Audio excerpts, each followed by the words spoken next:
मैं तो फिर हार गया। अब मुझे सफलता नहीं मिलेगी। मेरे सपनों का अंत हो गया। अब कुछ नहीं हो सकता। क्या करूं?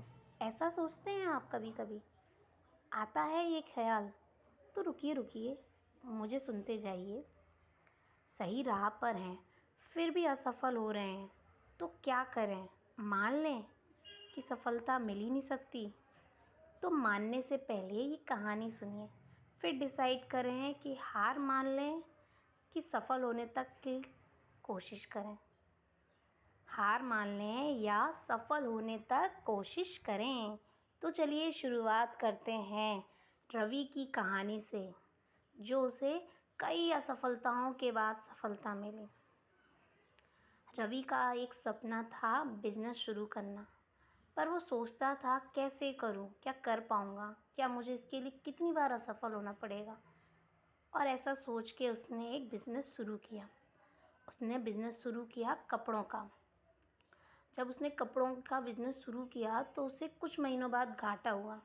फिर वो बैठा, सोचने लगा कि क्या करूं। तो वो सोचता है, उसने उसको हार की तरह नहीं देखा। उसने सोचा कहाँ मुझसे गलती हुई। तो उसको उस वक्त सीख मिली कि सिर्फ प्रोडक्ट अच्छा होना काफ़ी नहीं है, ग्राहकों की पसंद और मार्केटिंग भी ज़रूरी होती है। तो फिर उसने ये नई सीख के साथ फिर से बिज़नेस शुरू किया। इस बार उसने इलेक्ट्रॉनिक्स का बिज़नेस किया। पहली गलती से सबक लेकर उसने इलेक्ट्रॉनिक तो खोल लिया, लेकिन प्रोडक्ट महंगे थे और सेल्स कम हुई। फिर से उसे घाटा हुआ। फिर वो उदास हुआ, सोचा, खुद से बातें करी। सोचते सोचते उसे समझ आया कि अब क्या गलती करी मैंने। तो उसे समझ आया कि बिजनेस में सिर्फ अपनी पसंद नहीं, ग्राहकों की ज़रूरत भी समझना ज़रूरी है। फिर उसने ये सोचा, उसने इस गलती को सुधारने के लिए फिर से शुरुआत की। इस बार उसने ऑनलाइन बिजनेस लिया। उसने कहा कि लोग ऑनलाइन ज़्यादा काम शॉपिंग कर रहे हैं, तो अब मैं ऑनलाइन बिजनेस करता हूँ। फिर उसने ऑनलाइन बिज़नेस शुरू किया, लेकिन उसने ऑनलाइन बिज़नेस बिना जाने पहचाने कि ऑनलाइन बिज़नेस के लिए क्या ज़रूरी है, बिना प्लानिंग के शुरू कर दिया। फिर से इन्वेस्टमेंट ज़्यादा किया और फिर उसे नुकसान हुआ। अब इस बार वो बहुत दुखी हो गया। घर के लोग भी बोलने लगे कि क्या है, फालतू में पैसे ही बर्बाद कर रहा है, तो उससे कुछ नहीं होगा। थोड़ा सा उसका मन खिचकाया कि छोड़ देता हूँ। फिर उसने कहा कि एक बार फिर सोचता हूँ कि गलती कहाँ हुई और सीख लेता हूँ। तो उसने सीखा कि बिज़नेस धीरे धीरे ग्रो करना चाहिए, एकदम से बड़ा निवेश नहीं करना चाहिए, इतना बड़ा रिस्क नहीं लेना चाहिए। और इस सफलता के बाद, इस सोच के बाद उसने फिर से एक बार और कोशिश की। एक बार फिर से उसने दुकान खोली, लेकिन उसको लोकेशन नहीं पता थी कि मुझे ये दुकान कहाँ खोलनी चाहिए। उसने ऐसी जगह खोली कि जहाँ कोई लोग आते ही नहीं थे, रहने वाला ही नहीं था, जिसका कोई अता पता नहीं था, ग्राहकों की भीड़ ही नहीं थी। तो फिर से उसको लॉस हुआ, फिर दुखी हुआ। चौथी बार अब तो वो टूटने सा लगा था। जब वो टूटने लगा तो फिर भी उसके मन में एक उम्मीद थी। वो चाहता था कि मैं बिज़नेस शुरू करूं। उसने मन में ये सोचा कि जब तक मैं जीत नहीं जाता तब तक मैं कोशिश तो करूंगा, चाहे मुझे कितनी भी दिक्कतें हों। फिर उसने इस बार सीख लिया कि अकेले सब कुछ नहीं होगा।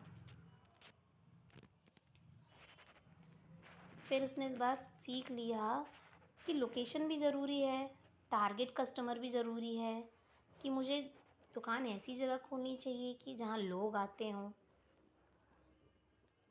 फिर उसने फिर एक नया स्टार्टअप स्टार्ट किया।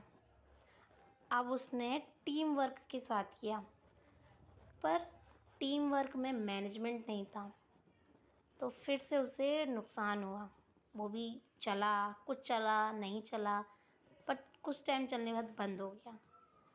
अब वो बहुत बुरी तरह से टूट गया। अब वो मन ही मन सोचने लगा कि मैं 5वीं बार फेल हो गया, अब क्या करूं। तो फिर उसने कहानी सुनी कि बल्ब का इन्वेंशन कैसे हुआ।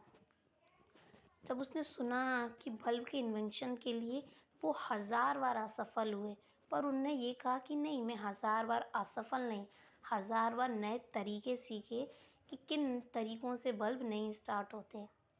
तो फिर उसके अंदर भी एक हिम्मत जागी, मोटिवेशन जागा, एक उसे इंस्पिरेशन मिली। तो फिर उसने कहा कि एक और कोशिश करता हूँ, और इस बार मैं सारी पुरानी गलतियों को देखता हूँ, सबको एक बार देखता हूँ कि पुरानी क्या-क्या गलतियाँ थीं और उनसे क्या-क्या नया सीखा मैंने, उन सबको देखता हूँ। तो फिर उसने एक नया काम शुरू किया।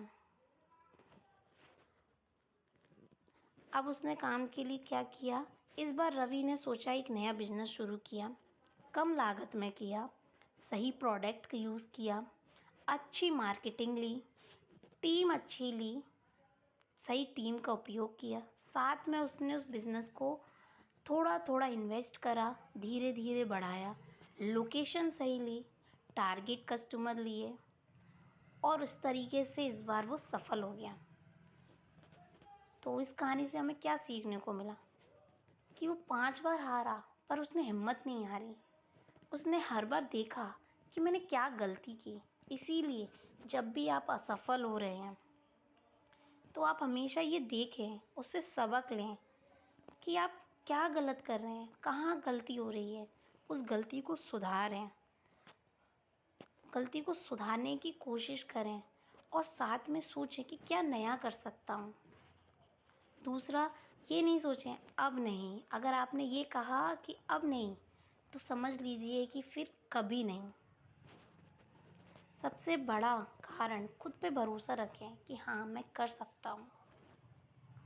और जब भी आप असफल हो जाते हैं, कई बार असफल हो रहे हैं, तो कुछ महान लोगों के बारे में ज़रूर पढ़ें। जैसे थॉमस, जो 10,000 बार फेल हुए, 10,000 बार। हम एक बार फेल हो जाते हैं तो पूरे टूट जाते हैं। 10,000 बार फेल हुए, फिर भी नहीं टूटे, फिर भी उन्होंने आखिर में बल बना लिया। दूसरा, सबसे बड़ा मोटिवेशन, वो अगर नए युवा मेरे इस वीडियो को देख रहे हैं, जो कंपटीशन वगैरह की तैयारी करते हैं या फिर नया बिज़नेस करना चाहते हैं, वो देख रहे हैं, तो आप ऐसे लोगों के बारे में पढ़ें जो कई बार असफल हुए हैं। जैसे 12th फेल एक रियल कहानी है, उसमें वो कितनी बार असफल होते हैं, मनोज सर। पर वो हर बार सोचते हैं कि इस बार मैंने क्या गलत किया। तो उनने भी क्या चीज़ सीखी कि जब भी हम असफल हो रहे हैं, तो कारण देखें कि क्या गलती कर रहे हैं कि जिस वजह से हम सफल नहीं हो पा रहे। उस गलती को देखें और सबक लें। और दूसरा, भरोसा रखें। फेथ बहुत ज़रूरी है। अगर आपका भरोसा थोड़ा भी डगमगाएगा, तो आप कभी भी सफल नहीं हो पाएंगे। तो जाते जाते बस इतना ही, मैं फेल नहीं, मैंने हर बार नए तरीके सीखे, और वही आपकी असली जीत है। असफलता अंत नहीं है, सफलता की पहली सीढ़ी है। हर बार गिरने पे कुछ नया सीखो, खुद को बेहतर बनाओ। सही प्लानिंग, सही इन्वेस्टमेंट, सही टीम सफलता की कुंजी है। जो गिर कर फिर खड़ा हो जाता है, वही असली विजेता होता है। इसीलिए गिरना असली फेल नहीं है, गिर के उठने से मना कर देना असली फेलियर कहलाता है।